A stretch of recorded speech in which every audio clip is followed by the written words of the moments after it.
ನಮಸ್ತೆ, welcome back to my YouTube channel. ನಾನು ನಿಮ್ಮ ಚೈತ್ರ ಪ್ರತಾಪ್. ಎಲ್ಲರೂ ಚೆನ್ನಾಗಿದ್ದೀರಾ ಅಂತ ಭಾವಿಸ್ತಾ ಇವತ್ತಿನ ವಿಡಿಯೋನ ಶುರು ಮಾಡ್ತಾ ಇದ್ದೀನಿ. ಫ್ರೆಂಡ್ಸ್, ಇವತ್ತಿನ ವಿಡಿಯೋದಲ್ಲಿ ಬೇಳೆ ಸಾಂಬಾರು ಪುಡಿ ಅಂದರೆ ನಾವು ಪ್ರತಿನಿತ್ಯ ಮಾಡುವಂಥ ಸಾಂಬಾರಿಗೆ ಬಳಸೋವಂಥ ಪುಡಿನ ಯಾವ ರೀತಿ ಮಾಡೋದು ಅನ್ನೋದನ್ನು ಇವತ್ತಿನ ವಿಡಿಯೋದಲ್ಲಿ ಶೇರ್ ಮಾಡ್ತಾ ಇದ್ದೀನಿ. ಎಲ್ಲರೂ ಬೇರೆ ಬೇರೆ ಥರ ಮಾಡ್ತಾರೆ. ಕೆಲವೊಂದು ಇಂಗ್ರೀಡಿಯೆಂಟ್ಸ್ನ ಹಾಕ್ತಾರೆ, ಕೆಲವೊಂದು ಇಂಗ್ರೀಡಿಯೆಂಟ್ಸ್ನ ಸ್ಕಿಪ್ ಮಾಡ್ತಾರೆ. ಬಟ್ ನಮ್ಮ ಮನೆಯಲ್ಲಿ ನಾನು ಯಾವ ರೀತಿ ಮಾಡ್ತೀನಿ ಅನ್ನೋದನ್ನು ನಿಮ್ಮೊಟ್ಟಿಗೆ ಶೇರ್ ಮಾಡ್ತಾ ಇದ್ದೀನಿ. ಮೊದಲಿಗೆ ನಾವು ಪುಡಿಗೆ ಬಳಸೋ ಎಲ್ಲ ಸಾಮಗ್ರಿಗಳನ್ನು ನಾವು ಈ ರೀತಿ ಬಿಸಿಲಲ್ಲಿ ಇಟ್ಟು ಒಂದು 2 ದಿನ ಚೆನ್ನಾಗಿ ಒಣಗಿಸ್ಕೊಬೇಕಾಗತ್ತೆ. ಸೊ ಬಿಸಿಲಲ್ಲಿ ಚೆನ್ನಾಗಿ ಮೆಣಸಿನ್ಕಾಯಿ, ಧನಿಯಾ ಕಾಳುಗಳನ್ನೆಲ್ಲ ಒಣಗಿಸೋದ್ರಿಂದ ಪುಡಿ ಕೆಡೋದಿಲ್ಲ. ವರ್ಷ ಪೂರ್ತಿ ಇಟ್ಟರೂ ಸಹ ಪುಡಿ ಹುಳ ಆಗೋದಿಲ್ಲ, ತುಂಬಾ ಚೆನ್ನಾಗಿರುತ್ತೆ. ಇನ್ನು ನಾವು ಪುಡಿಗೆ ಬಳಸೋವಂಥ ಪದಾರ್ಥಗಳೇನಿದೆ ಅದನ್ನು ಯಾವ್ಯಾವ ಪ್ರಮಾಣದಲ್ಲಿ ಹಾಕಬೇಕು ಅನ್ನೋದು ತುಂಬಾ ಇಂಪಾರ್ಟೆಂಟ್ ಆಗುತ್ತೆ. ಸೊ ಎಷ್ಟೆಷ್ಟು ಪ್ರಮಾಣದಲ್ಲಿ ಹಾಕಬೇಕು ಅನ್ನೋದನ್ನು ನನ್ನ ಒಂದು ಡಿಸ್ಕ್ರಿಪ್ಷನ್ ಬಾಕ್ಸಲ್ಲಿ ಮೆನ್ಷನ್ ಮಾಡಿರ್ತೀನಿ. ಇಂಟ್ರೆಸ್ಟ್ ಇರೋರು ಚೆಕ್ ಮಾಡ್ಬೋದು. ನಾನಿವಾಗ ತೋರಿಸ್ತಾ ಇರೋದು ಬಂದು 2 kg ಧನಿಯಾಗೆ ಪುಡಿನ ಮಾಡ್ತಾ ಇರೋ ಅಂಥದ್ದು. ಸೊ ಎಲ್ಲ ಪದಾರ್ಥಗಳನ್ನ ನಾನು ಈ ರೀತಿ ಬಿಸಿಲಲ್ಲಿಟ್ಟು ಒಣಗಿಸಿದ್ದೀನಿ. ಸೊ ಹೇಳ್ತಾ ಹೋಗ್ತೀನಿ ನೋಡಿ. ಕೆಂಪು ಮೆಣಸಿನ್ಕಾಯಿ 1 kg ಅಷ್ಟು ತೊಗೊಂಡಿದ್ದೀನಿ. ಖಾರದ ಮೆಣಸಿನ್ಕಾಯಿ 1 kg ಅಷ್ಟು ತೊಗೊಂಡಿದ್ದೀನಿ. ಅಂದರೆ ತುಂಬಾ ಖಾರ ಇರುತ್ತೆ, ಮಣ್ಕಟ್ಟು ಮೆಣಸಿನ್ಕಾಯಿ ಅಂತ ಹೇಳಿ ಕರೀತಾರೆ. ಇನ್ನು ಬ್ಯಾಡಗೆ ಮೆಣಸಿನ್ಕಾಯಿನ 1/4 kg ಅಷ್ಟು ಹಾಕ್ಕೊಂಡಿದ್ದೀನಿ. ಯಾಕೆಂತಂದರೆ ಬ್ಯಾಡಗೆ ಮೆಣಸಿನ್ಕಾಯಿ ಹೆಚ್ಚಾಗಿ ಹಾಕೋದ್ರಿಂದ ಕಲರ್ ತುಂಬಾ ಚೆನ್ನಾಗಿರುತ್ತೆ. ಇನ್ನು ಧನಿಯಾ 2 kg ಅಷ್ಟು, ಕಡಲೆಕಾಳು 1 kg ಅಷ್ಟು, ತೊಗರಿಬೇಳೆ ಅರ್ಧ kg ಅಷ್ಟು, ಮೆಣಸು 1/4 kg ಅಷ್ಟು, ಜೀರಿಗೆ 1 kg ಅಷ್ಟು. ಜೀರಿಗೆನ ಹೆಚ್ಚಾಗಿ ಹಾಕೋದ್ರಿಂದ ಪುಡಿ ತುಂಬಾ ಚೆನ್ನಾಗಿರುತ್ತೆ. ಚಕ್ಕೆ ಲವಂಗ ಎರಡನ್ನೂ ಸೇರಿ 150 ಗ್ರಾಮ್ನಷ್ಟು ಹಾಕ್ಕೊಂಡಿದ್ದೀನಿ. ಮೆಂತ್ಯ 1/4 kg ಅಷ್ಟು, ಸಾಸಿವೆ 200 ಗ್ರಾಮ್ನಷ್ಟು, ಅರಿಶಿಣದ ಕೊಂಬು 50 ಗ್ರಾಮು, ಹೆಸರು ಕಾಳು 1/4 kg ಅಷ್ಟು. ಇದ್ರ ಜೊತೆಗೆ 1 ಲೋಟದಷ್ಟು ಅಕ್ಕಿನ ಹಾಕ್ಕೊಬೇಕಾಗುತ್ತೆ. ಸೊ ಎಲ್ಲ ಪದಾರ್ಥಗಳನ್ನ ಈ ರೀತಿ ಬಿಸಿಲಲ್ಲಿ ಇಟ್ಟು ಚೆನ್ನಾಗಿ ಒಣಗಿಸ್ಕೊಬೇಕು.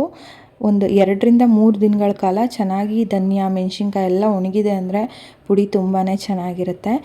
ಇನ್ನು ಯಾವ ರೀತಿ ಮಾಡೋದು ಅಂತ ನೋಡೋಣ ಬನ್ನಿ. ನೋಡಿ, ಒಣಗಿರೋವಂಥ ಮೆಣಸಿನ್ಕಾಯಿನ ಈ ರೀತಿ ಚೀಲಕ್ಕೆ ಹಾಕಿ ಚೆನ್ನಾಗಿ ಬಡ್ಕೊಬೇಕಾಗುತ್ತೆ. ಯಾಕೆಂತಂದರೆ ಮೆಣಸಿನ್ಕಾಯಿ ಎಲ್ಲ ತುಂಬಾ ಉದ್ದ ಇರುತ್ತೆ ಅಲ್ವಾ, ಹಾಗಾಗಿ ನಾವು ಮಿಲ್ಗೆ ಹಾಕಿದಾಗ ಅದು ಕೆಳಗೆಲ್ಲ ಬೀಳೋ ಚಾನ್ಸಸ್ ಇರುತ್ತೆ. ಮೆಣಸಿನ್ಕಾಯಿ ಸುಮಾರು ಒಂದಷ್ಟು ವೇಸ್ಟ್ ಆಗಿಬಿಡುತ್ತೆ. ಈ ರೀತಿ ನಾವು ಬಡ್ಕೊಂಡ್ವಿ ಅಂದರೆ ನಮಗೆ ಎಲ್ಲೂ ಸಹ ಮೆಣಸಿನ್ಕಾಯಿ ವೇಸ್ಟ್ ಆಗೋದಿಲ್ಲ.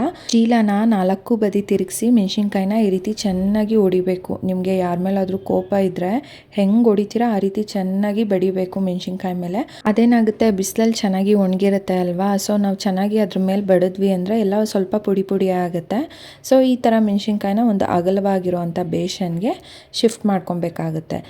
ಕೆಲವೊಬ್ಬರು ಮೆಣಸಿನ್ಕಾಯಿನ ಹುರ್ಕೊತಾರೆ. ಉರಿಯೋದ್ರಿಂದ ಮನೆ ತುಂಬ ಘಾಟಾಗುತ್ತೆ. ಬಿಸಿಲಲ್ಲಿ ಚೆನ್ನಾಗಿ ಒಣಗಿಸಿದ್ದೀವಿ ಅಂದರೆ ಉರಿಯೋವಂಥ ಅವಶ್ಯಕತೆನೇ ಇರೋದಿಲ್ಲ. ನೆಕ್ಸ್ಟು ನಾನಿಲ್ಲಿ ಅರಿಶಿಣದ ಕೊಂಬನ್ನು ಸಹ ಕಲ್ಲಿನ ಸಹಾಯದಿಂದ ಕುಟ್ಕೊತಾ ಇದ್ದೀನಿ. ನೋಡಿ, ನೆಕ್ಸ್ಟು ನಾನಿಲ್ಲಿ ಮೆಣಸಿನ್ಕಾಯಿನ ಹೊರತುಪಡಿಸಿ ಉಳಿದಿರೋವಂಥ ಎಲ್ಲ ಸಾಮಗ್ರಿಗಳನ್ನೂ ಒಂದು ಬಾಣಲಿನಲ್ಲಿ ಹಾಕಿ ಹುರ್ಕೊತಾ ಇದ್ದೀನಿ. ಪುಡಿ ಸಾಮಗ್ರಿಗಳನ್ನ ಹುರಿಯುವಾಗ ತುಂಬಾ ಕೇರ್ಫುಲ್ಲಾಗಿ ಹುರಿಬೇಕಾಗುತ್ತೆ.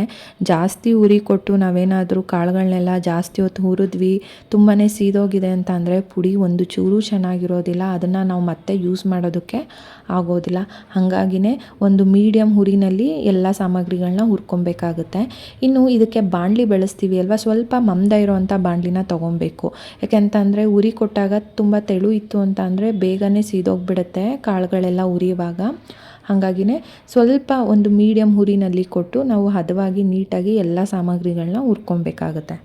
ಇನ್ನು ಹೇಗಪ್ಪ ಇದನ್ನು ಹುರಿಯೋದು, ಎಷ್ಟೊತ್ತವರೆಗೂ ಇದನ್ನು ಹುರ್ಕೊಬೇಕಾಗುತ್ತೆ ಸಾಮಗ್ರಿಗಳನ್ನ ಅಂತ ಕೇಳೋದಾದರೆ, ಪ್ರತಿಯೊಂದು ಸಾಮಗ್ರಿಗಳನ್ನೂ ಹುರಿಯುವಾಗ ಅದರದ್ದೇ ಆದಂಥ ಫ್ಲೇವರ್ಗಳು ಬರುತ್ತೆ.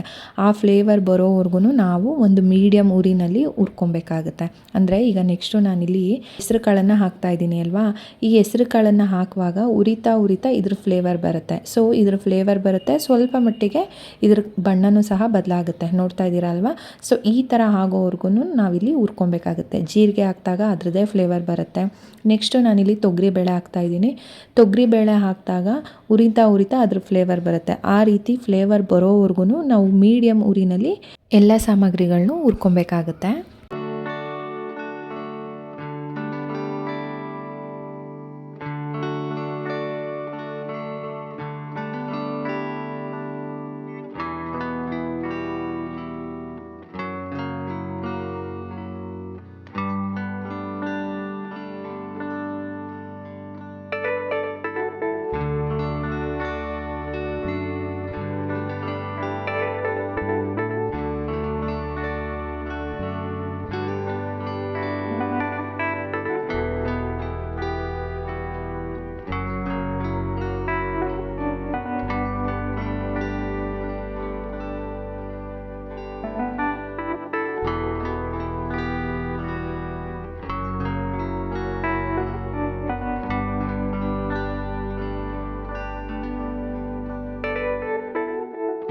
ನೋಡಿ ನಾನು ಆಗಲೇ ಹೇಳೋದನ್ನು ಮರ್ತೋಗ್ಬಿಟ್ಟಿದ್ದೆ. ಪುಡಿ ಸಾಮಗ್ರಿಗಳ ಜೊತೆಗೆ ಕರಿಬೇವನ್ನು ಸಹ ಹಾಕಿ ಪುಡಿನ ಮಾಡಿಸ್ಬೇಕಾಗುತ್ತೆ. ನಾನಿಲ್ಲಿ 2 kg ಧನಿಯಾಗೆ 2 ಕಟ್ಟಷ್ಟು ಕರಿಬೇವನ್ನು ತೊಗೊಂಡಿದ್ದೀನಿ. ಸೊ ಈ ಕರಿಬೇವನ್ನು ಅಷ್ಟೇ ಚೆನ್ನಾಗಿ ಬಿಸಿಲಲ್ಲಿ ಒಣಗಿಸಿ ಸ್ವಲ್ಪ ಬೆಚ್ಚಗೆ ಮಾಡಿ ಪುಡಿ ಸಾಮಗ್ರಿಗಳ ಜೊತೆ ಹಾಕ್ತಾಯಿದ್ದೀನಿ.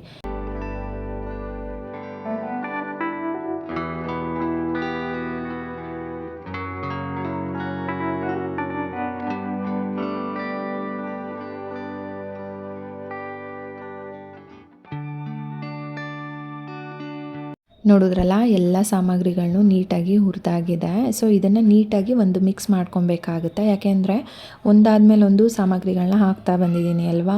ಸೊ ಇದನ್ನು ನೀಟಾಗಿ ಮಿಕ್ಸ್ ಮಾಡ್ಕೊಬೇಕು. ತಳದಲ್ಲಿ ಮೆಣಸಿನ್ಕಾಯಿ ಇರುತ್ತೆ, ಸೊ ಅದು ಸಹ ಬೆಚ್ಚಗಾಗಿರುತ್ತೆ. ಬಿಸಿಲಲ್ಲಿ ಒಣಗಿರೋದು ಅಷ್ಟೇ ಅಲ್ದಲೆ ಕಾಳುಗಳನ್ನೆಲ್ಲ ಹುರಿದು ಹಾಕಿದ್ದೀನಿ ಅಲ್ವಾ, ಹಾಗಾಗಿ ಸ್ವಲ್ಪ ಅದು ಸಹ ಬೆಚ್ಚಗಾಗಿರುತ್ತೆ. ಉರಿಯೋ ಅವಶ್ಯಕತೆ ಏನೂ ಇಲ್ಲ.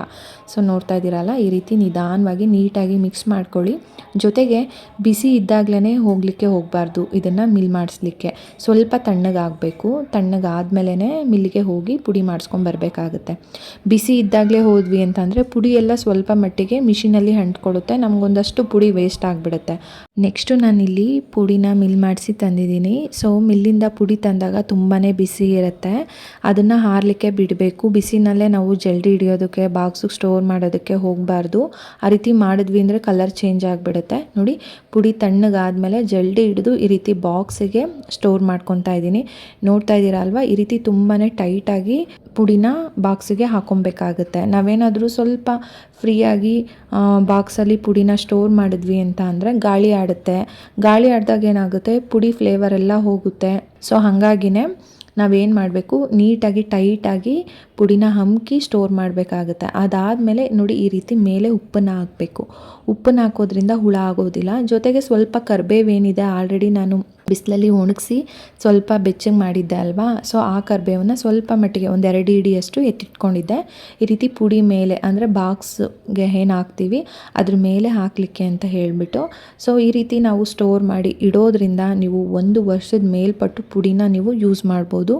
ಯಾವುದೇ ಥರ ಚೇಂಜಸ್ ಆಗೋದಿಲ್ಲ. ಟೇಸ್ಟಲ್ಲಾಗಿರ್ಬೋದು, ಕಲರಲ್ಲಾಗಿರ್ಬೋದು, ಯಾವುದೇ ಥರ ಚೇಂಜಸ್ ಆಗೋದಿಲ್ಲ. ನೀವು ಪುಡಿ ಮಾಡಿಸುವಾಗ ಯಾವ ಟೇಸ್ಟ್ ಇರುತ್ತೆ, ಕಲರ್ ಇರುತ್ತೆ, ಅದೇ ಥರನೇ ಇರುತ್ತೆ.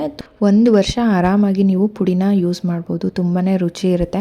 ಕೆಲವೊಬ್ಬರು ಇದಕ್ಕೆ ಹಿಂಗನ್ನೆಲ್ಲ ಹಾಕ್ತಾರೆ, ಬಟ್ ನಾವು ಹಿಂಗೆಲ್ಲ ಏನೂ ಬಳಸಲಿಕ್ಕೆ ಹೋಗೋದಿಲ್ಲ.